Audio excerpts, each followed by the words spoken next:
Today's episode of the BS Podcast is brought to you by SeatGeek, our presenting sponsor and the only fan-friendly app for buying and selling tickets for sports and music. Just 2 taps on your phone, you can instantly buy SeatGeek tickets to an event and enter the event using your phone. Drop your old ticket app, use one built for 2016. Download the free SeatGeek app or go to SeatGeek.com. I mean, we got college football, we got baseball playoffs, we got NHL coming up, we got NBA coming up, we got NFL. There are a lot of reasons to use SeatGeek right now. We're also brought to you by Sling TV, the best way to watch live TV on your turf. Just $20 a month, stream more than 20 live channels, including ESPN, TNT, AMC, and CNN.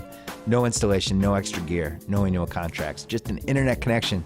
Start watching for 7 days free at sling.com/Bill Simmons. Get Sling TV on your favorite device. Restrictions do apply. I should also mention we launched a new podcast feed on the Ringer Podcast Network called Ringer University. It's going to have college football and college basketball. It is up. We're going to have 2 college football podcasts per week during the rest of this season. One is hosted by Mallory Rubin and Ben Glicksman for The Ringer. One is hosted by Chris Vernon, who joins The Ringer next week. And when college basketball starts, oh yeah, Mark Titus, a.k.a. Club Trillion. He finally has his own podcast. America has been clamoring it for years and years. He is co-hosting it with my man Tate Frazier, who's been producing the BS Podcast since day one. So get ready for that. They'll be coming next month. The Ringer University podcast feed. Subscribe now on iTunes or SoundCloud. And also, don't forget about Any Given Wednesday. We had, I think, my favorite show we've ever done this week. Vince Staples, KD, and Nas. And we threw out the format. We went 20 minutes with KD and Nas because when are you going to get those 2 guys on the same set again? We also had some bonus clips from that are up now. You can check that out on HBO Go or HBO On Demand or just the web. We put them on YouTube and our Facebook page. Extra speed round, all kinds of stuff. What a thrill to talk to those guys. Really interesting. We also have a new show next week, 10 p.m., HBO.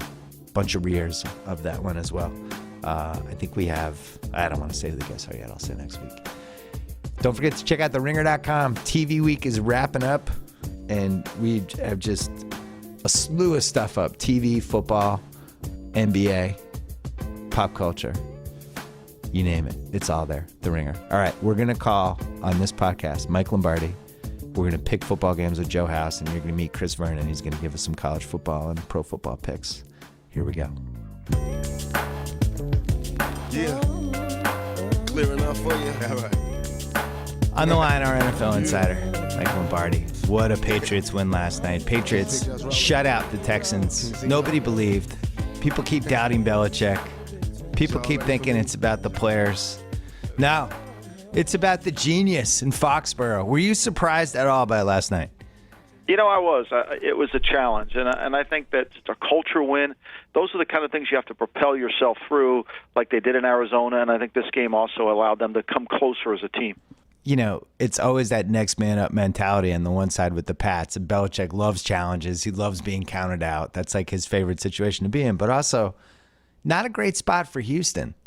You know, they had a really tough game against the Chiefs 4 days ago. Their offense really isn't scoring points. And so I was going into it thinking the Pats only needed somewhere between 17 and 23 points to steal the game.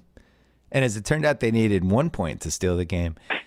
What do you see from that Texans team? Because I think it's so early to judge a new quarterback and new pieces, stuff like that. At the same time, they just look poorly coached to me. What did you see? Well, I thought they went into the game. You know, one of the adages that Belichick always subscribes to, and it's called the inverse theory by Charlie Munger. And basically, instead of saying what it will take to win, you ask the question, what can we do to avoid losing? And Belichick always takes that approach. And the number one thing to avoid losing is not to turn the ball over. And I thought last night Houston took that approach. They felt like, okay, it's not going to take a lot of points to win this game. They're not going to score a lot on our defense. So if we play it conservatively and play it safe and kick field goals or run the ball on 3rd and 10, we won't give them the game.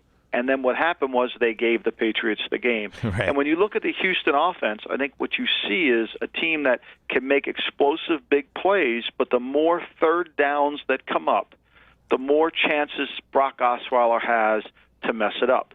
And I think for $18 million, I don't know if you're a Texan fan, if you can feel really good that Brock Osweiler is the answer. Now, we lost the game last year in Denver the first time. And if you recall, Patrick Chung got called for a horrendous holding call after Alan Branch sacked him on third down. It would have been, I think, 4th and goal from the 19. Yeah. Could have put the game away, would have given us home field advantage. But that call in the end zone was atrocious. Osweiler really made a few throws in the game. We got beat in the running game. So Osweiler has yet to prove that he can execute a sustainable drive. He can make some throws down the field. They have some great skill players. They needed to get Lamar Miller going. They tried because of the coverage that the Patriots were playing. But for the most part, I think what we learned about the Texans last night was don't give them the big play, make them drive the ball down the field, and put the ball in Osweiler's hands on key downs, third downs, and see if he can deliver. And he couldn't last night. It seemed like they were just dying to let Osweiler dink and dunk him. The underneath behind, that 5 yards behind the line of scrimmage on the defensive side was open the whole game. And a couple times he took it, but for the most part, he just didn't seem that interested. If he had just gone 6, 7, 8 yard passes down the field, it felt like it was open the whole game, right? Right. No, I mean, he's never going to flinch. I mean, that's the thing about Belichick. I've often said this about Bill. The beauty of his skill is he's so patient. If he was in the home building business, and I've said this a million times to my friends, he would build one home a year. It'd be the greatest home ever, but it would only be one home a year. Yeah. He's not Pulte. He's not going to get into the Pulte business where he's building neighborhoods. That's not who he is. And so if you're going to try to stand the test of time with him and try to see who blinks first, he's never blinking. Right. And I agree, Houston should have done that. But Belichick sat there and said the longer it takes them to score, the less we have to play in the game. So he was more than content to keep letting them take those checkdowns, run the ball on 3rd and 12. It really reduced the game for him, and they did him a favor. Can you give me a rational opinion on Jacoby Brissett? I thought Jacoby missed some throws. I think he was in a tough spot. I think he didn't process as quickly. I thought Josh McDaniels did a great job of high-low, letting him high-low read. The first third down, he's got James wide open for a first down. Could run down the sidelines, might even get the ball into the red zone, and he tries to throw the 9 route up to Hogan, and it's incomplete. And he missed Hogan later in the game. I think he's a work in progress. I think he's not anything that he flashed like Jimmy Garoppolo flashed. But remember, Jimmy Garoppolo in his rookie season, the last game against Buffalo, didn't look very good either. So it's going to take some time. I thought he missed some throws. The good news is that he didn't throw any picks or fumble or anything. He had one terrible throw in the end zone that could have been picked and wasn't. He made a couple good runs. But for the most part, really didn't do that much. I was surprised that the announcers were praising McDaniels and Belichick as much as they were, because the reality was that the Texans fumbled 2 kicks. They had an interception in their own territory. They couldn't move anything offensively. I mean, it's about as easy of a game manager game as you could have had. I'm not willing to write off the Texans yet, though. I think it's going to take them a couple more games to figure out how to use Osweiler correctly. They didn't really have him air it out at all. He's got a good arm, right? He's got a good deep throw. They played a lot of cover, too. They deterred him away from it. And, look, the hero of the game is Ryan Allen. Yeah. I mean, Ryan Allen, the punter, was he's going to get the Patriot of the Week, because he did a remarkable job of turning field position, keeping them pinned up, and the special teams of the Patriots, which is what they work on. Belichick tells the team every single day in team meetings, look, we get our toughness from kickoff coverage. That's who we are. We got to cover kicks. We got to be tough in covering kicks, because games come down to being able to set the tempo on covering kicks. And Brandon Bolden has a unique ability to get the ball out, and they did that last night. I have the top 4 right now: Pats, Steelers, Broncos, Panthers. Is there anyone you would put in there? No, I still think Pittsburgh's really a good team. I think I think Arizona can be a better team. I don't think what we saw there on the opening game. I think Arizona can, if they can fix some things, they certainly deserve to come in there. Seattle's offense, to me, is problematic because of the offensive line. I think Lockett's the only receiver they have that gets separation instantly. It's caused Russell Wilson to hold the ball, which then becomes a problem because the line can't block very long. It's just kind of a never-ending battle there. So Seattle defensively, to me, would be in the top 4, but right now offensively they're not. So I would say those 4, Arizona could sneak in. Would you put the Vikings in there? It's funny. The Vikings, everybody says, "Oh my God, we lost Adrian Peterson. How are we going to survive without Adrian Peterson?" Well, look, let's just lay out some facts. I mean, I hate to go Malcolm Gladwell on you and do revisionist history here, but the reality is the Vikings haven't had Adrian Peterson. Yeah. I mean, the Vikings have been a 70% pass team in the first half, 30% run. Okay? Yeah. If you have Adrian Peterson, you're not, and he's great, are you throwing it 70% of the time in the first half? Of course you're not. Of course you're not. So, also, they're last in the league with Adrian Peterson in 4-yard runs on first down. And you would say to me, oh, no problem, Bill. No problem, Michael. They're an 8-man front, so he's getting stymied all the time when he tries to run. Okay, great.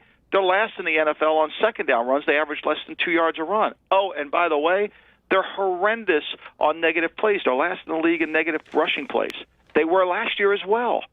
So the injury to Adrian Peterson kind of shifts the dynamics of the Vikings to more of an open team, spread the court, let them try to run the ball, not try to feed Adrian Peterson because that really wasn't working. Right, and McKinnon maybe can give them a little bit more coming out of the backfield, catching balls. They're 7-point underdogs in Carolina, and that line seems a little fat to me because you could argue Bradford is actually a little more competent than Bridgewater. I'm not a huge Bradford fan, but I wasn't a huge Bridgewater fan either. And as you said, it's not like Peterson was, dominating defenses here. And from what I saw from Carolina last week, they had a bunch of chances to just slam the door on Carolina and San Francisco and kind of couldn't get rid of them. It doesn't seem like, Fozzie Whitaker is their running game right now. Defensively, they're not as much of a juggernaut as they were last year. Do you see any signs of holes with that Carolina team? I think Carolina is kind of a work in progress. That's what they're always going to be on offense. But they can run the ball, and they create angles to force you to really be very good at tackling. Now, Minnesota's a good tackling team, but where they run the ball and the locations of where their backs typically are, whether it's the quarterback or Fozzie Whitaker, it becomes a problem if you're not a great tackling team, and they take advantage of teams that can't tackle. Minnesota can tackle fairly well. Right. But Minnesota's week 2 of the season. It's not a playoff game, but the physicality of the game was a playoff game. Yeah. And those are always tough to come back the next week and play again and play another team as physical as the Green Bay Packers were, and then have to match the physicality the next week. So I think that's the challenge. Carolina is always going to be an offense where you're going to say, they're not really that good on offense because they make a play here, they make a play there. But when you look at the stat sheet, they have 170 yards rushing, they have 200 yards passing, and you really never stop them. Right. But you feel like you have control of the game, but you really don't because you don't tackle well enough. And that's where they get you, and they do a good job. And I think they're a tough team, and defensively is where I'm not sure they're quite as good as they were last year. Their corners aren't as good. Yeah, I don't think so either. The rush hasn't been as dominating as it could be, but it takes some time for your defense to get going. Week 3 is fun because there's a little bit of a rock, paper, scissors going on, right? Like Houston, you watched them yesterday. They just don't look very good. It makes me think like, all right, so what does that mean about Kansas City? Is Kansas City... Maybe we've overrated Kansas City. Maybe Kansas City doesn't have it anymore. You look at Green Bay. Week 1, they eke it out against Jacksonville. I think the weather probably had a part of it. Makes Jacksonville seem a little better than they are. They get killed in week 2. Green Bay only scores 14 points against Minnesota. Minnesota has great defense. Now, Green Bay, week 3, only laying 7 to Detroit. And Detroit's just a mess. Detroit's had a lot of injuries. They blew last week's game. And it makes me think, is this one of those weeks where it's like, oh, yeah, Rodgers is really good. He's getting counted out. Oh, is he as good as he was 5 years ago? Doesn't this feel like an ass-kicking Packers week, or am I crazy? I think the Packers emerged. Look, the Lions had 7. Brad Allen thought everybody went to the Detroit-Tennessee game last week to watch him officiate. He had 17 penalties on Detroit. I think he had 14 on Tennessee. Like, really? I mean, is this what we're going to do here? And I'm sure that the 17 penalties, the league office sent out memorandum this week saying, they were the absolutely perfect calls. Okay, really, that's really nice. That's what everybody wants to see is 17 penalties. But they were there, and that's the reality. And I think Detroit struggles. Golden Tate is averaging less than 8 yards a reception. They're getting production from Ebron. They're getting production from Marvin Jones, but they need it more from Golden Tate as well. Losing their running back, they can overcome a little bit. This is going to be a challenge for Detroit to go in there. We saw what they did against Indianapolis. Their defense is not as good as it once was. Their front 7 isn't as good as it once was. They miss Levy. They're going to miss Ansu. I mean, Kelly Hyder, number 61 for Detroit's probably played the best of anybody in their front 7, and nobody even knows who he is. He's a cast-off from the Jets. So right. I think their work's cut out. And Green Bay is one of those teams where when for me, Green Bay is always about the players. It's never about the scheme. It's about the players. And so it's a matchup offense. So when they play a team that lacks talent at corner, then all of a sudden their talent rises above, and the plays work much better that week than they did the week before. And I think Green Bay's offense will come out, and we'll write next week about how Rodgers and Green Bay's offense is fine, but there's still core issues going on there. So you think it's system? You think it's receivers? If you had to blame anything, what would you blame? On Green Bay, I think it's really that they rely so much on the talent of the quarterback, and they rely so much of the talent of their players. And when their players aren't as talented, the scheme, they don't really do a lot in the scheme to enhance their players. If they had Amendola and Edelman, I don't think they would be as talented as Green Bay as they are in New England, because New England is always scheming ways to get them the ball. Green Bay says, look, here we are, we're coming at you. And there's an old adage in football that I believe completely. Dan Henning told me one time, if you don't have any tendencies, you're not any good. And Green Bay is all about tendencies, and they say to you, look, we're talented, see what you can do to us. And sometimes that works, but sometimes they need a little bit more. And I think that there's a fine line you have to go through. If you do a little bit more, you're taking away what you do. I think sometimes when Green Bay play these better defensive teams, it shows up. That sounded like a very roundabout way of criticizing Mike McCarthy. I just have to be honest. I am criticizing okay. I don't know if it was roundabout. I think it was fairly direct in the sense that I think they need more scheme. I think they need more scheme. And I am empathizing with Mike because he's sitting there saying, I got a really good team. Do I really want to, no, I think you need to do a little bit more. They ran a middle screen last week against the Vikings that hadn't been run in a while, and the Vikings were completely shocked by it. So it tells you that the Vikings play plays when they play the Packers. They kind of know what's coming. And you have to get a little bit away from that. Like last night, for example, the Romeo Crennel would have played the regular offense better than he played Brissett because he wasn't sure what Brissett was going to do. Yeah. He was defending ghost half the time. What are they going to do? They're not going to run Brady's offense. They're not going to do – what are they going to do? And I think that becomes the problem. I think Green Bay needs a little bit more of the suspense in their offense. It didn't help that Romeo Crennel's been in a coma for 5 years. Which you warned us last week that young teams don't handle success. And you saw Tampa Bay and Oakland get their asses kicked last week. Although Oakland, I guess, was a little bit closer. But both of them fell short big time. Should we be scared off, or is that just part of the process? I think Oakland's only had two-game winning streaks last year. I mean, Oakland's going to be the high-low team. They're going to be the 9-7, and if they can ever figure it out, they may be able to get the 10 wins and be the team that we hope they could be.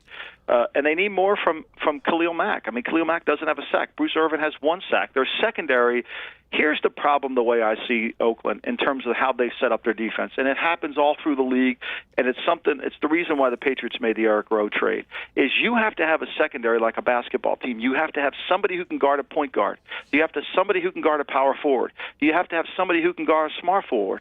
And all that the Raiders have are a bunch of power forward guarders. They have these big corners that can take away big receivers, but when they play against a guy like Eli Rogers for Pittsburgh, for example, or they play against a guy this week, Kendall Wright, who's not even a great receiver, but he does the things that the Raiders can't cover, it becomes a problem for him. So when you build your secondary core, you have to build it like a basketball team. Conversely, when you build your receiver core, you have to build it like a basketball team. You need a power forward, you need a center, you need a point guard, and you need a small forward because you need to create the different matchups. If you have them all the same, then they can do the same. If you have them different, you become a matchup problem, and you can find it. And that's where the Patriots have gotten to a little bit of a rut. That's why the Hogan signing was so important. They needed a bigger inside receiver to offset some of that. They needed a guy to go in there who could play small forward, but he also go outside and play power forward. And that's the diversity you need within your system, and I think that's what really lacks in Oakland. What about Tampa? Bounce back? They're playing the Rams. Seems like this has been a nice spot for them. The Rams beat them last year. I think the Rams beat them 31-21, but Tampa had 500 yards of offense against them last year. So I think Tampa will bounce back. I think Tampa's going to be one of those teams that go in between. They're better on defense than they showed in Arizona. And look, you just have to be half good on defense to play the Rams. Right. All right. So September's all about overreactions. I'm going to give you some overreactions, and you tell me if I'm overreacting or not. The Colts. If they don't beat San Diego this week, their season's over. I think that's right. I don't think you can overcome. They're playing at home. I don't think the Colts are not going to be a good road team. Let's just be honest, okay? And so they need to be 6-2 at home, 7-1. They need to get their wins at home. If they lose another home game, that's really, really going to be bad, and I think it'll be an issue for them to overcome all season. They're not good enough to go out there. Now, let's face it, they got Tennessee, they got Jacksonville, Houston, they play well. So I think this is an important game for them. And they can't have another, AFC loss. They can't lose to Denver and then lose to San Diego. Those are 2 AFC losses. If Rex Ryan doesn't win this week, he's going to be gone after he loses to the Pats in Week 4. I don't know who they're going to promote. Greg Roman? Maybe bring him back? They're going to give Anthony Lynn another battlefield promotion. This is like Lincoln's Army. There's a guy's just going to get promoted as we go along here. Kirk Cousins was a one-year wonder, and he sucks, and I can't believe they gave him $19 million. Overreaction, or did he just have 2 shaky games? Well, I'm not sure that offensively the Redskins are, Jay Gruden threw Kirk Cousins under the bus, and I'm not sure that Kirk Cousins can play better, but that's not really what you want to do. It's not Kirk Cousins' fault they won 9 games and went to the playoffs. He did a nice job for them, but I think you got to do a better job of managing them. I think they're 1 of 9 in red zone on third down. They're horrendous down there. So they have to be able to. Some of it's Kirk Cousins' fault, and some of it they need to run the football. They need to take the pressure away from him. Look, he is who he is. You manage him. The one thing is you've had him. You know who he is. Why do you think he's going to change? Manage him. Build a system around him that fits him. Don't try to ask him to do more just because you gave him $18 million. Well, who are they playing this week? They're at the Giants, and they've lost 2 home games. If they lose to the Giants and they start 0-3, they're not coming back. They're not good enough on defense to come back. And I'm not sure Cousins can come back because the guy I saw at the end of that Dallas game had deer in the headlights. Right, and when you throw him under the bus, you tell the team they can throw him under the bus. Right. That's why you can't do that. New Orleans Monday night, home for Atlanta. They're 0-2. Is that a playoff game? Another dome team that loses 2 at home. New Orleans needs to be 6-2 to have a good season at home. 7-1. They can't lose another home game. It's a must-win for New Orleans. Do we think New Orleans is good? I was actually kind of. No, we don't. We don't think New Orleans is good. But I like what they did last week. I like what they finally did last week. They said, you know what? We're not good enough to play man-to-man. We're not good enough to really blitz. Let's just see if we can keep the ball in front of us and reduce the game. And hopefully our offense will score enough. And if they could just kick a field goal, they win that game. Jacksonville, I think Gus Bradley is 12-38 in his first 50. They're only getting a point at home against a 2-0 Ravens team. And people seem, I don't totally understand it at this point, especially after what happened last week, but people seem to be giving Jacksonville the benefit of the doubt still. How is this not one of the 3 worst teams in the league? Well, I think Jacksonville's not. They're a better home team. They've brought Blake Bortles has only won 1 road game, but here's the part I think that plays into this is Baltimore's not a good road team. John Harbaugh's 37-40 on the road. Yeah. And that's counting playoff games. And 8 of those 37 wins have occurred in Cleveland. So when Baltimore comes down there, they're not a good road team. They gave Cleveland a 20-point spot. And so I think there lies why if Jacksonville's going to turn it around, this is the time to turn it around. Jacksonville has not been – I think Jacksonville's completely overrated as a team. They want to play Seattle's defense, except they can't rush the passer and they can't play the run. So tell me how they look like Seattle's defense. All right, next overreaction. Seattle's just not good anymore. Seattle's offensive line has really been a problem, and they can't overcome their offensive line. They cannot overcome it. They have too many leaks in the line. Both the tackles are a problem. The right guard, the first-round pick, is more of a tackle than he is a guard. It's really just a problem. It shuts it down. And then the receivers, other than Lockett, they don't have a great separation receiver that can create problems. So they're laying 9.5 to San Francisco this week. That seems like a lot for a team that can't block. Yeah, and Blake, but that's I think, is that Blaine Gabbert? It sure is. Blaine looked good in garbage time last week. He was making plays. Would you rather have Blaine Gabbert or Blake Bortles? I told Sal on Wednesday I think I'd rather have Blaine Gabbert. I would rather have Blaine Gabbert either. That's a hard one for me. Blake Bortles, people give me crap. He's 3 touchdowns in the first quarter. Yeah. At some point, you got to put, where's the game plan? Help him out. But those throws against San Diego last week were just atrocious. Yeah, he was bad. They were just horrible. Overreaction. Carson Wentz is a franchise quarterback. He's unbelievable. He's fantastic. You're buying? No, I'm not buying that yet. Look, most of his throws have been behind the line of scrimmage. You can't live like that, and he's going to have to throw it down the field. He's going to have to make more throws. I think he's done a great job, and I think he's been really good at what he's done. But I think you need to be really careful about where he's throwing the football and how he does it. I'm just not sold that, when you want to throw the ball. I mean, most of his success has come on first down. He's 17 to 25 on first down. He averages almost 9 yards. He averages over 9 yards an attempt, and then it goes downhill from there. I think the Eagles have done a nice job of managing him, putting him in the right position, running that West Coast college version offense for him, and really placing the burden on some other factors. But they're going to play better defenses, and let's see how he does. Jets Chiefs at Kansas City. It's weird to say this because it's only week 3. But could this be a playoff game? Is this like whoever loses this is going to be on the outside looking in? I know it's only week 3, but man, it's going to take 10 wins to get I think a wild card, and I don't want to be the team that loses this game. Yeah, it's going to be a challenge. Look, I think the Jets are a really good offensive football team when they have all their players, like Marshall, Enwa, and then Decker. Those guys, especially Enwa inside, when he's matched up in there, he's a mismatch for most. Again, he's the power forward that teams are trying to cover with their point guard. Yeah. He wins those matchups. Now, if he has to play outside and he has to play in a different role and the Jets have to utilize other players in his role, I don't think they'll be as good offensively. I think the key for the Jets is durability with their players. Marshall may not play this week. Decker's hurt. I think that affects them tremendously. So you think healthy Jets, you would like them in KC? Yeah. But banged up Jets, a little bit of a concern.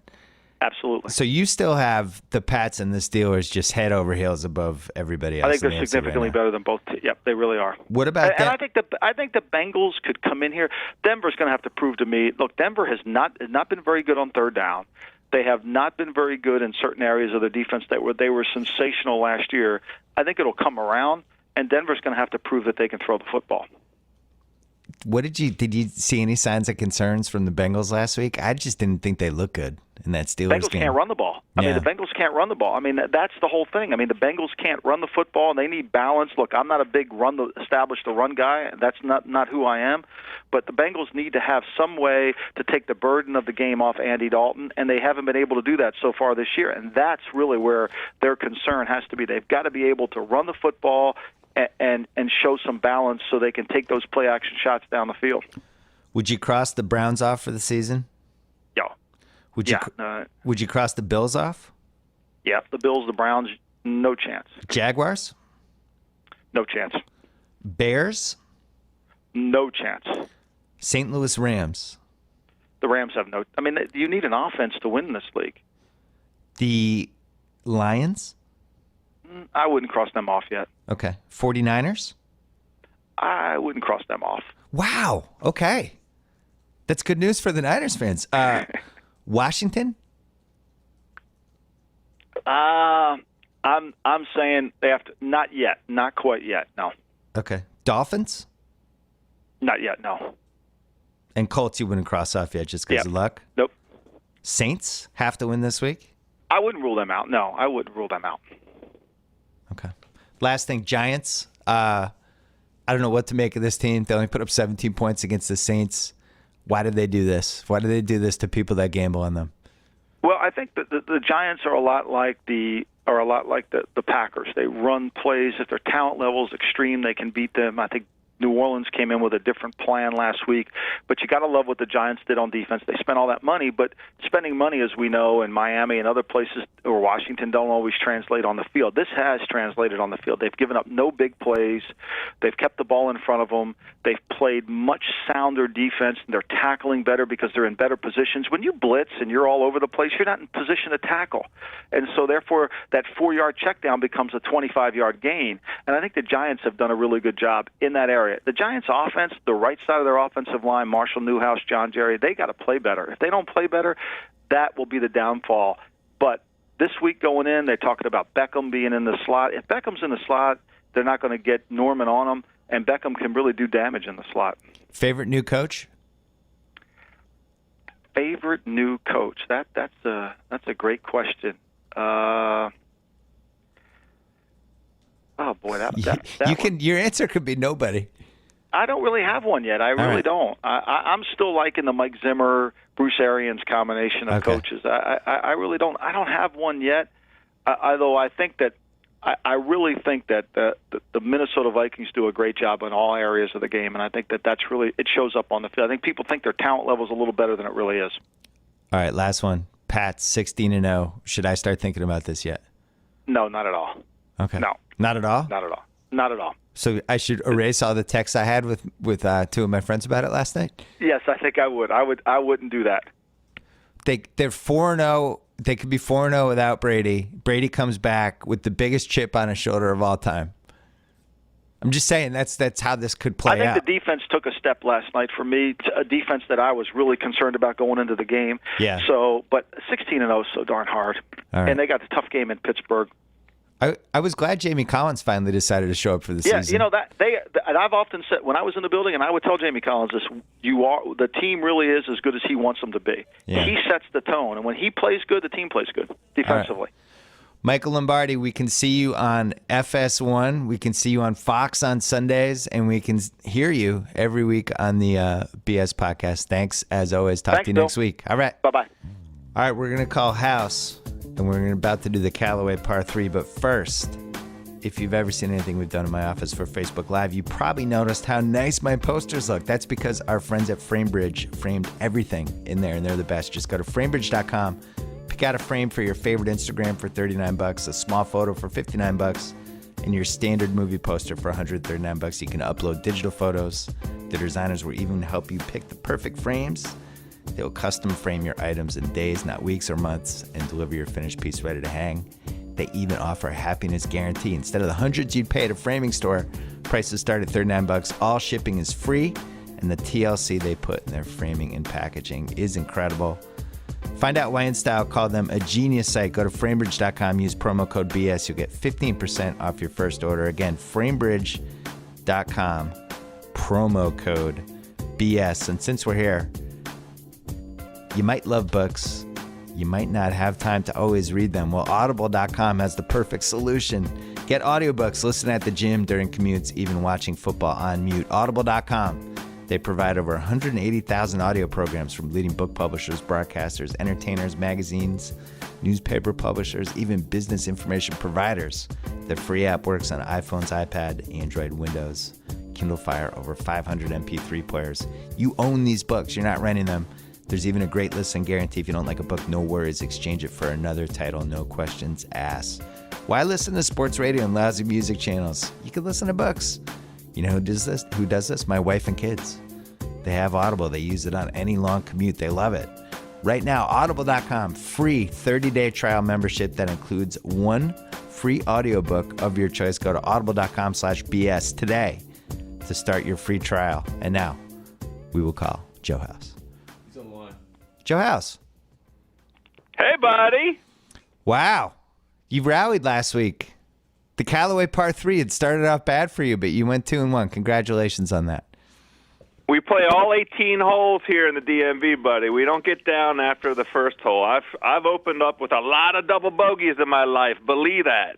How are you feeling about Kirk Cousins right now? I know you don't like that, is my guess. You're not liking that. I don't like that. I'm glad you gave me the opportunity. I was going to launch in here. I am not touching the Deadskins-Giants game, but I would like to thank the Deadskins for going ahead and delivering what I like to call the dandruff game so early in the season this year. It's week 2 against Dallas, home, was this season's dandruff game because that's the game that I can go ahead and confidently brush off the Deadskins. I'm done. I don't have to sit down every Sunday and block off some time on the calendar and get my wife to go away with the kids so I can watch the stupid Deadskins do their thing. I'm confident that they're going to be a shitty team this season. 7-9, 6-10, 8-8 is the ceiling.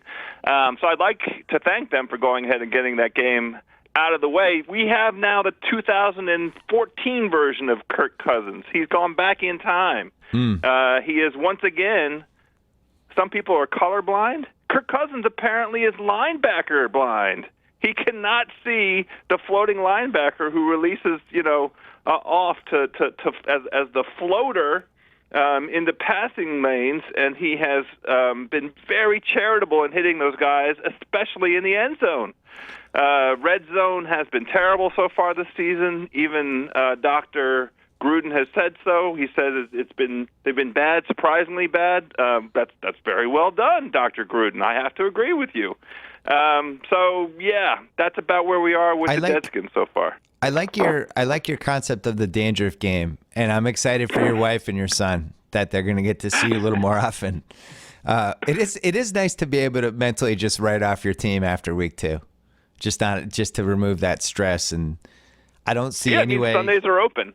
Here's the one thing you have going for you is that this yet again looks like another spot for the Giants to just reach into people's colons and pull out their sphincters, because every time it looks like the Giants are a safe bet, that's when they usually flip it on you. And they did it again last week. Somehow they only scored 17 points against the Saints. This week they're only favored by 4 against a desperate Deadskins team that had the coach.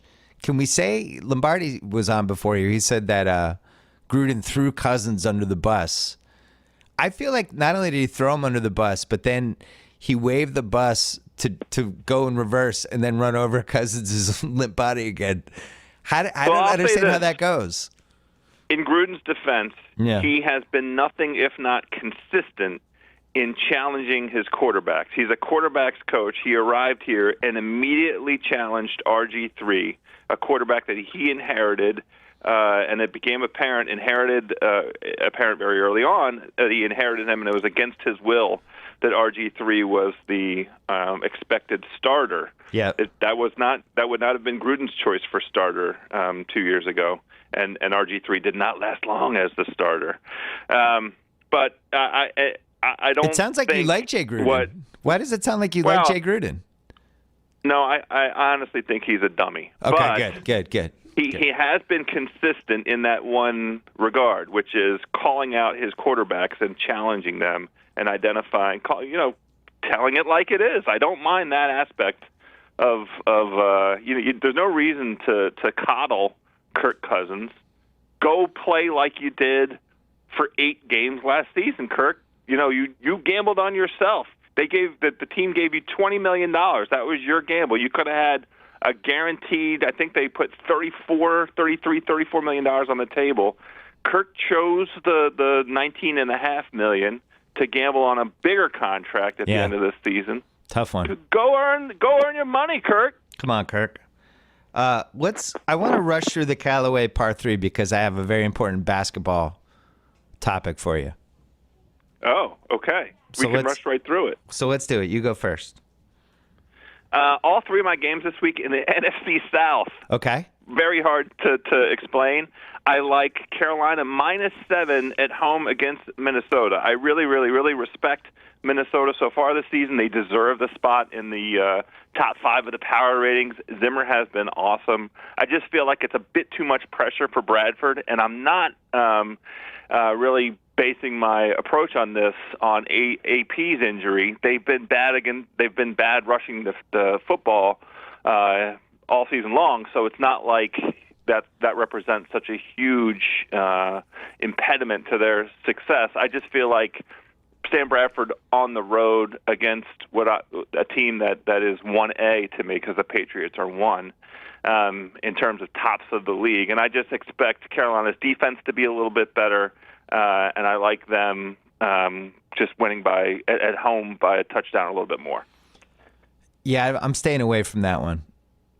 It seems like the line is both too high and too low, and I don't know. Right. Lombardi was saying how that was such a physical game last week with Green Bay that this might just be, if they fall behind, you just throw it away and you regroup for next week. At the same time, I just didn't like that Carolina kept letting San Francisco back in that game. I thought about that. I mean, that was part of my consideration, except for they won by 20 whatever points. They did. They kept letting them back in, but then they whipped their ass. Objectively, they whipped their ass. So I subscribe to what Lombardi articulated there, which is if Minnesota gets behind, they're going to stay behind, and I like Carolina by touchdown or more. I forgot to set up the Callaway par 3. Every week we pick 3 football games. Right now I am 4-2. I'm 2 under par, and you are 3-3. So you're dead even. So I have a 2-stroke lead on you, and we should mention that Callaway has the world's best irons. And the Callaway guys came to see us earlier this week, and I really like those guys, and we're going to try to figure out a whole bunch of stuff to do with them. They're a very they're good good partner. friends to me too. Still free shipping on all orders. Callaway, any item you want from CallawayGolf.com. If you enter the promo code HOUSE, HOUSE, they'll give you free shipping on anything you want, like the new Fusion driver, which Modern Golf recognized this week. Tremendous smash factor in the Fusion driver. Don't ask me to explain smash factor, but it's good. The XR Steelhead irons are also wonderful. Settle down. I'm just down. happy. I want folks to go buy some Callaway and get the stuff sent to you for free. We should also mention you have a podcast called Shack House, and I'm going to come on for, I think, 15 minutes next week to talk about my Ryder Cup theory on what's wrong with the Ryder Cup. You and Shack House. Well, we have a pick still to make. The captain of the team still has a selection that he's going to make at halftime of the Sunday night football game. I already have an idea for that pick, and his name rhymes with Schmeiger Schmuds. That makes 2 of us, Daddy. I just tweeted just put him on the team. Just put him on the fucking team. Everyone loves Tiger Woods. Just put him on the team. NBC should pay them $10 million to put Tiger on the team. Everybody's watching if Tiger Woods on the Ryder Cup team. Yeah, that's exactly right. All right, I got to do my first pick. With apologies to the 6 or 7 Eagles fans in my life, that include Chris Ryan, my beloved former Grantland and now Ringer person, Andy Greenwald, Zach Barron, who's married to Amanda Dobbins, my beloved culture editor. Who else? Who are the other Philly people in my life? There's more. Oh, Stu Miller, one of the executive producers of my show.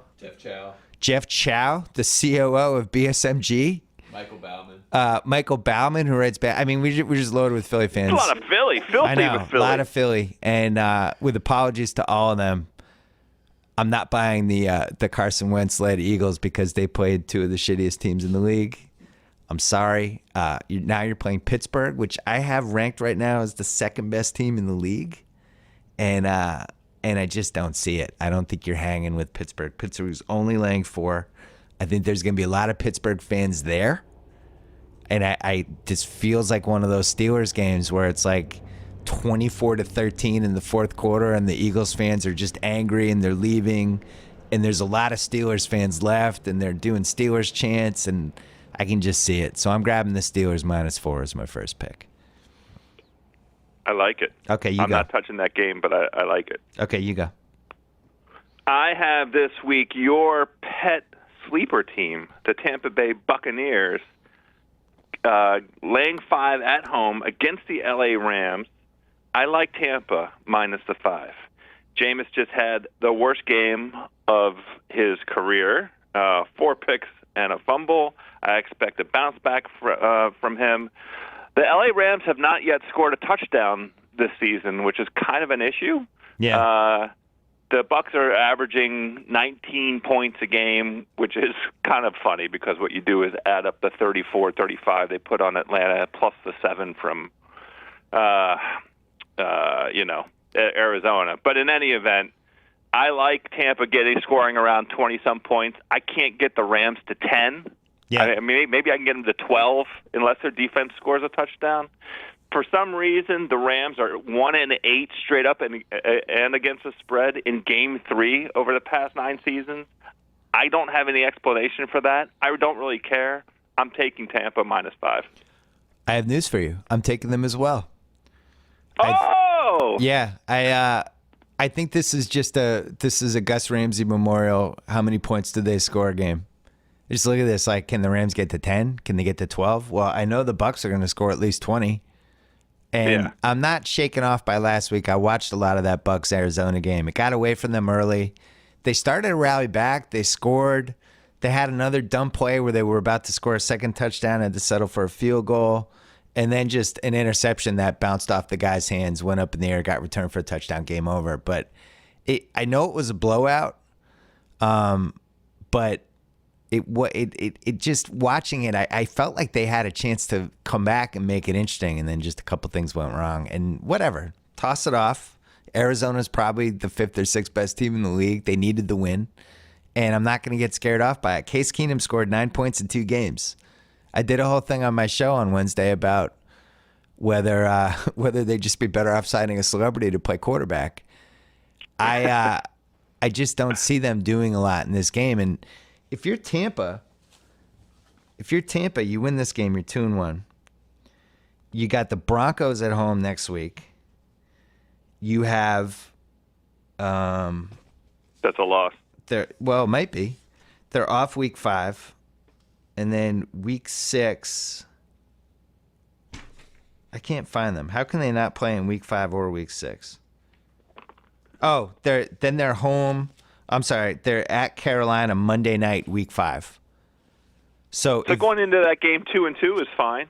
Right, but I'm saying if they don't win this game, they're looking at 1-4 after 5 games potentially with that Broncos-Panthers slaughterhouse coming up. So this is almost a must-win for them. They got to take care of business, do their thing. I like the Rams. All right, give me your third pick.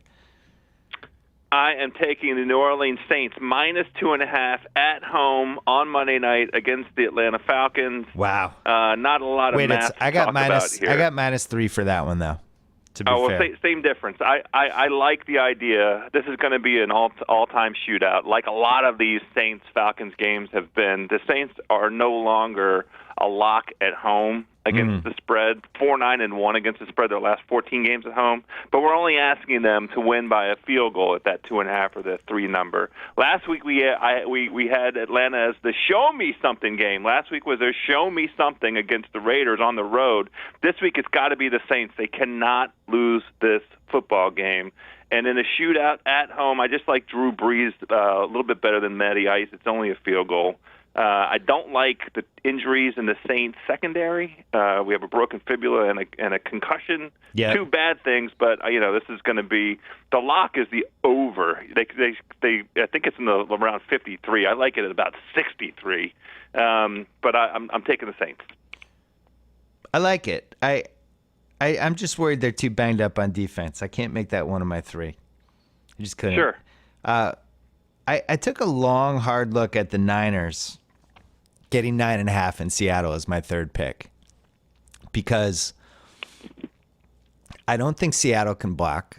I don't know if they're constructed to blow teams out. I don't think Wilson's healthy. And San Francisco showed me last week that they can get garbage time points to cover late.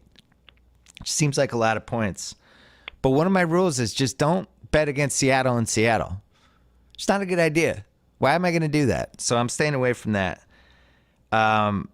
The other one that I liked was Arizona at Buffalo, laying 4. Rex Ryan's the fumes coming off his body, but I don't want to take 3 favorites. So I'm going to take the Oakland Raiders +1 in Tennessee, and here's why. Wow. Yeah, I don't think the Raiders handled success very well last week. I think their defense can play it better. As Lombardi pointed out, Khalil Mack hasn't really done anything yet. I'm sure somebody's mentioned that to him this week. I believe in Khalil Mack. I think this could be a Khalil Mack game. And Tennessee, I caught a lot of the last 2 weeks. Tennessee, their offense could not move the ball at all against Minnesota. In week 2, they were going to lose that Detroit game. And it was a combination of just the refs were calling penalty after penalty after penalty and ruined the flow of the game. It knocked Detroit out of a couple drives. Detroit has basically a corpse coaching their team. I mean, I think they at one point they had to bring in the thing to shock you to get a pulse again. They just kind of let the game slip away. They had a couple injuries in the defense down the stretch, and Mariota was able to have a couple drives and. They caught fire. Mariota started hitting a pass up the seam as soon as the Detroit secondary was a little depleted. And their linebackers, they lost and plus Detroit lost a running back during the game. It was just a fluky game, and I don't think Tennessee. I like Mariota, but I'd like to see Tennessee actually, put together a start to finish game. I don't think they can, and And I just think this is a nice spot for Oakland. I still believe in Oakland. And if I'm going to believe in Oakland as a 9-7 or a 10-6 team, I got to take them in this game. So I'm taking Oakland +1. By the way, I think they have the number 1 offense in the league right now. So they're going to put up points. And Mariota's going to have to match the points. I'm not positive he can. That's my third pick.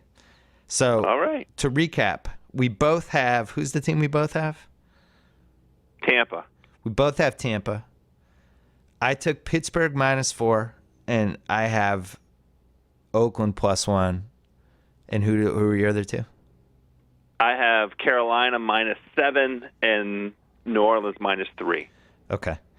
I don't want to step on our Over-Under podcast, which is one of America's favorite podcasts. I don't want to step on that.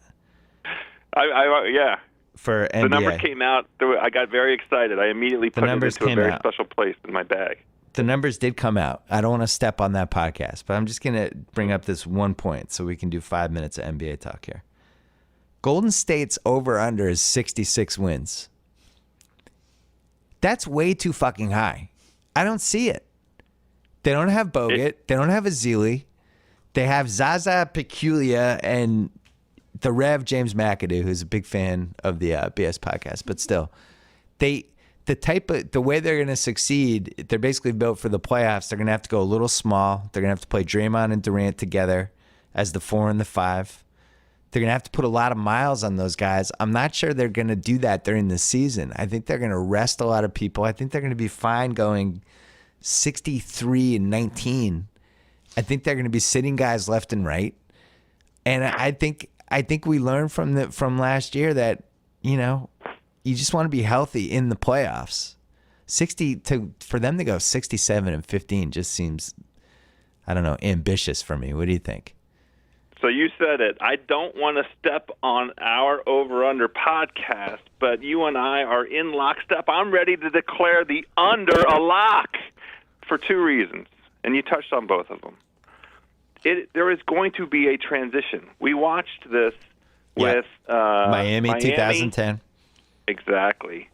We watched it with Cleveland. Cleveland had a ridiculous over-under when LeBron returned, and the under came through. There needs to be some time to let this new group of guys play together, and for everybody in the whole organization to figure out, what their identity is. They have to find a new identity because of all of the guys that are gone and the new guys coming in. The other thing that you touched on that I think is really going to play a material role in the outcome of the win total, they learned last season how hard it is to go win regular season games.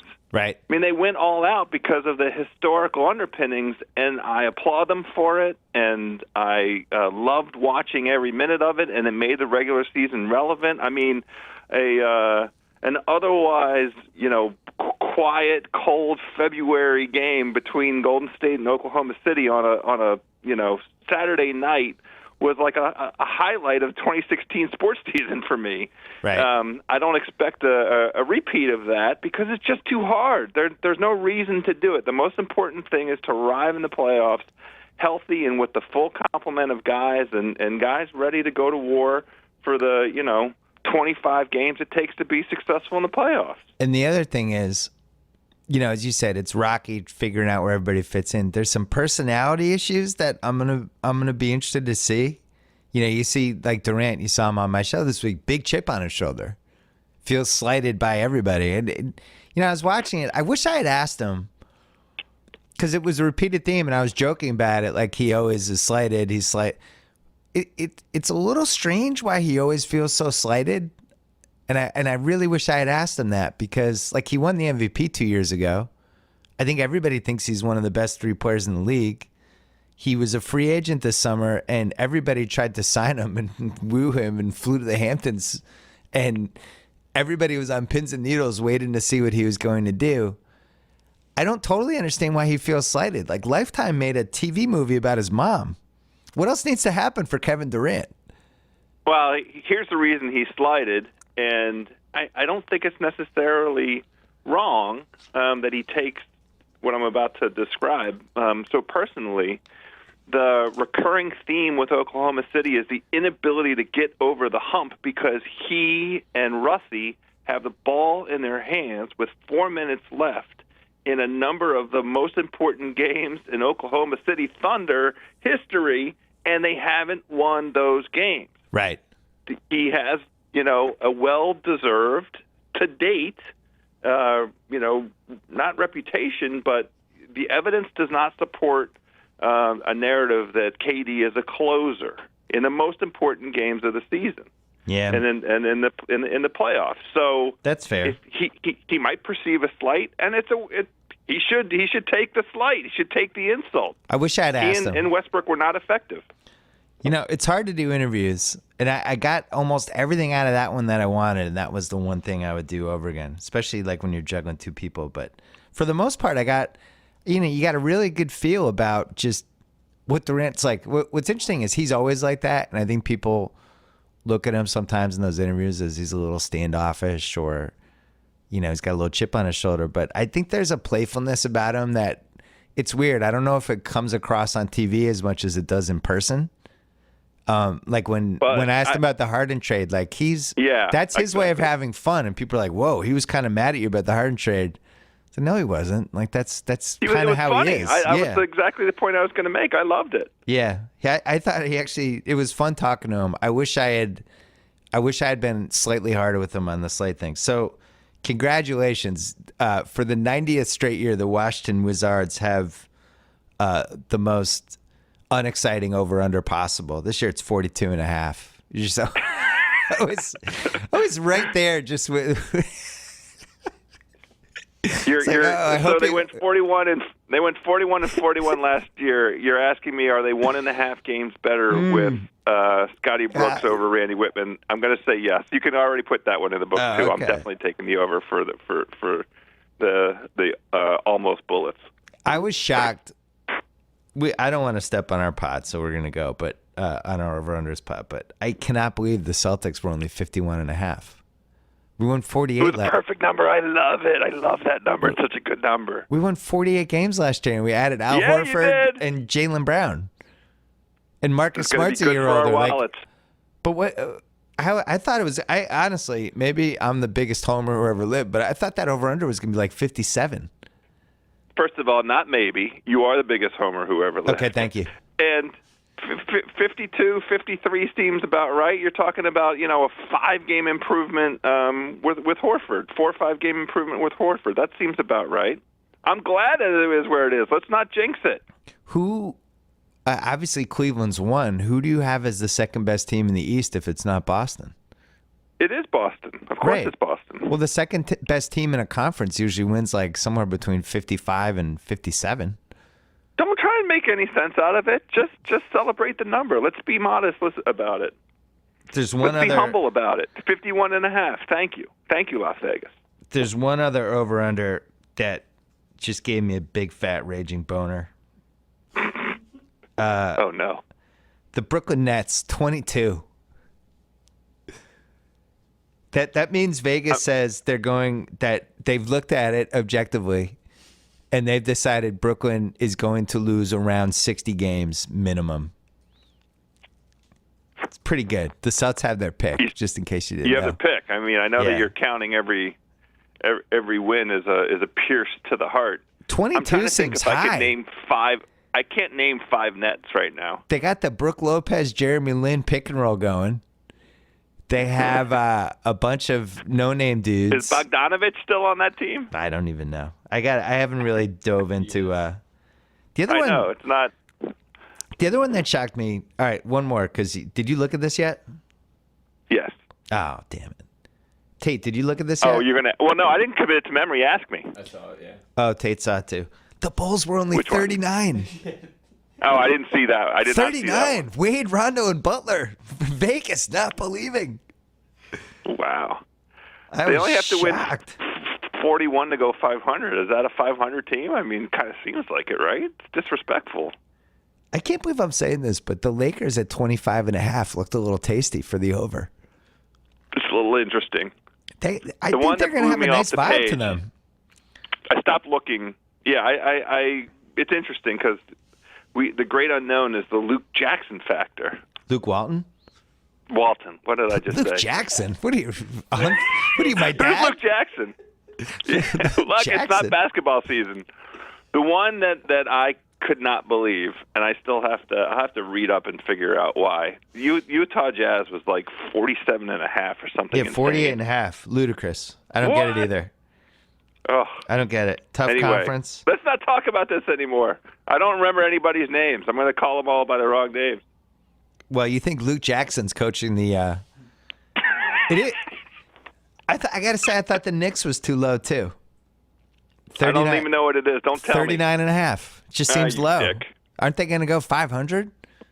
Is D-Rose going to go have that trial? Which is a serious matter, not something we're making jokes about. Yeah, I don't want to even... That's like the worst story of the year. That could be a derailer. Yeah, it could be a derailer.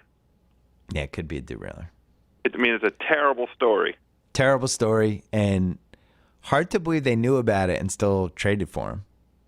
Yep. Thought that was weird. Probably wouldn't have made that trade. But yeah, 39.5 for them. Oklahoma City, 45.5. Oh, that seems way too high. You're going through the list. I'm sorry. All right, sit on it. And by the way, I don't want to lean too hard one way or the other. Let Vegas do its thing. We don't need the Celtics to jump up to 53 or 54 because you and I think it's, No, we're going to... I'm not Before America hears this podcast... We're going to inflate the effing line, but... No, before America hears this podcast, we're going to make a call to a couple people.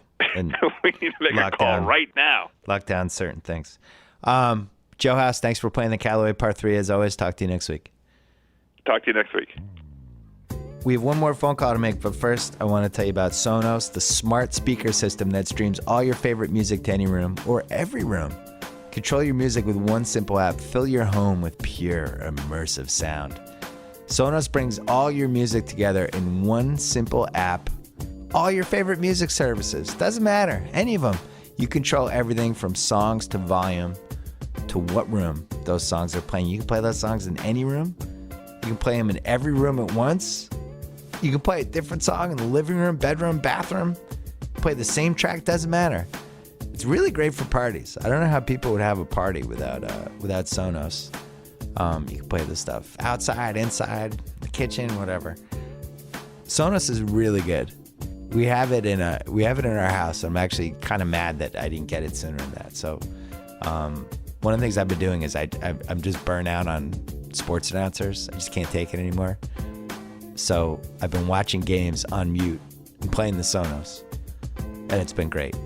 Add your existing music services to Sonos or discover something new on Sonos. Go to Sonos.com right now. Check it out. And now we're going to call the newest addition to the Ringer universe, Chris Vernon. All right, so as I mentioned earlier, we launched a new podcast called Ringer University, and it's going to have college football during the season, hosted by one show hosted by Mallory Rubin and Glenn Glicksman from The Ringer, and one hosted by Chris Vernon, who has joined us right now. How are you? Hey, Bill. You're also going to be hosting the Ringer NBA show twice a week until college football season ends, and then we're going to be doing 3 NBA pods a week from like January through free agency. Give people a little bit of a background on what you've been doing. You've been living in Memphis. I can't remember when we met, like 3-4 years ago, and then I've come when on the Grizzlies made the West Finals. Yeah. When you were here for, I believe, Countdown, right? Yeah, and Jalen was making threes from the corner at practice, and kind of secretly hoping they would activate him for one of the games because the Grizzlies couldn't hit an outside shot. And that's, I think, when we started talking. I don't know if you remember this, but Jalen was attempting to convince me that if he played that night, he could score 10 points. Not only do I remember it, that's one of my enduring memories of the week. It was him like, if they put me in right now, I swear I could hit that corner 3. So the Grizzlies hit like a little bit of a crossroads this summer where it seemed like it might just really go wrong for them. Like they might lose Mike Conley, Gasol, broken foot. Who knows with him? He's in his early 30s. And then all of a sudden they brought Conley back. They signed Chandler Parsons. Gasol looks like he's going to be ready for the season. Is a little optimistic there? They are. Everybody's really optimistic because, I mean, listen, every conversation that goes on about the Grizzlies is barring injury because they've all been injured. Conley got injured. Gasol got injured. And coming back from the foot. Chandler Parsons had the knees, and so it's one of those things where they're banking on guys staying healthy, and if they stay healthy, they're going to be really good. But who knows? And you got Zebo and Tony both in contract years, so you get contract year Tony, contract year Zach. Then you add Parsons, who, if Parsons is Chandler Parsons, they've added a real element to that team to space that thing out. So, yeah, people are really optimistic about what's upcoming. And there's only really a top three in the West. I mean, it's Golden State, San Antonio, and the Clips. After that, like, the 4 spot's up for grabs, I feel like, and there's a bunch of teams that could hop into it. The Grizz are definitely in the mix. Has Zebo or Tony ever been mad at you? Yeah, I can't remember. Zebo, no, he hasn't been mad. He doesn't. No, he doesn't get mad. Okay. Tony's gotten mad at me about. I can't remember what it was. I think it was one time. Oh, I asked him if he was really hurt. And he got really mad at me. Really mad. Like in person? Again, I mean, huh? In person, he got mad. Like he was like a couple feet away from you. No, he texted me. Oh, gotcha. He texted me and he was mad, right? Like if I say I'm hurt, right? Because I wondered if he was mad at the coach. Yeah. Right. If he was just sitting out because he was mad, and he got really mad at me about that. But no, like that's one time in 6 years. So you're gonna do some college football for us during the rest of this season. Explain college football in the South to us. Okay, so, like I live in Memphis, and I would say most of the people that are either, like their lives will revolve around, or there's a good amount of people whose lives revolve around this, and their attitudes and their, like literally their well-being will depend on the outcome of their team's game this weekend. It's an odd situation because in the South, especially with the SEC, you've got all of these schools that are in small towns. Right, Oxford, Mississippi, Hattiesburg, Knoxville, Tuscaloosa, wherever. It's usually not places where people end up living the rest of their lives. Yeah. So there's only so many big cities in the South, right? Nashville, Atlanta, Memphis is one of those. And so if you want to go work for a Fortune 500 company, or you want to go, that's how I lived here. I went to school in a small town in Tennessee, and Memphis was the closest big city. And so what you have is you've got this massive melting pot of all kinds of people that went to Southern schools. And so you could go anywhere in this town and you could find, entire bars packed out with Arkansas fans, Mississippi State fans, Ole Miss fans, Tennessee fans, you name it. And it matters deeply to them. So, yeah, I mean, I've been in the middle of it for the last 15 years, and it's unlike anything else. Like when Saturday comes around, especially like this weekend with Tennessee and Florida. Yeah. And Tennessee has, there's 12-year-old kids that have never seen Tennessee beat Florida. Like, I mean, I was meeting with some of my buddies yesterday, one of which is a Tennessee graduate, and he's like, I can't even work. I can't get any work done. That's how nervous he is about this game coming up this weekend. So college football fans, I think maybe a little bit unlike pro sports fans, their attitude and their well-being is honestly affected by whatever happens that weekend. And so we go again on Saturday. Well, you love football, you love the NBA, you love wrestling, you love gambling, and you love the Masters. I don't know how we never worked together. I don't know what was keeping us apart. These are all my favorite things. Yeah, on your podcast, you hosted a really popular radio show in Memphis for a few years there, and you had a pretty deep Rolodex of people you could just call up and drag on your show at any time. So your podcast is going to be, you're going to have a bunch of different guests, media, executives, occasionally some players. Like, explain to us what's going to happen. Okay, so my studio is going to be down at FedEx Forum. And where we got lucky on this is where the studio is directly across the street. The biggest hotel where everybody stays in Memphis is the Westin. Yeah. All the teams come in.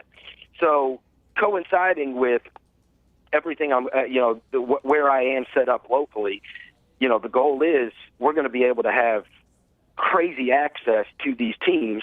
And so I'll have a studio over there, and hopefully, right, when these executives come in town, when the players come in town, we're going to have all 41 teams come through Memphis. And so the goal is that we're going to have some pretty crazy access to these guys. Awesome. I just got to drop Bill Simmons' name. Well, I mean, there aren't a ton of NBA podcasts out there, so I think we're going to have a real advantage there. And I always enjoy going on your show, and I think you're a real talent. So we are very excited to have you in the Ringer universe. Give us one football pick for the weekend for NFL.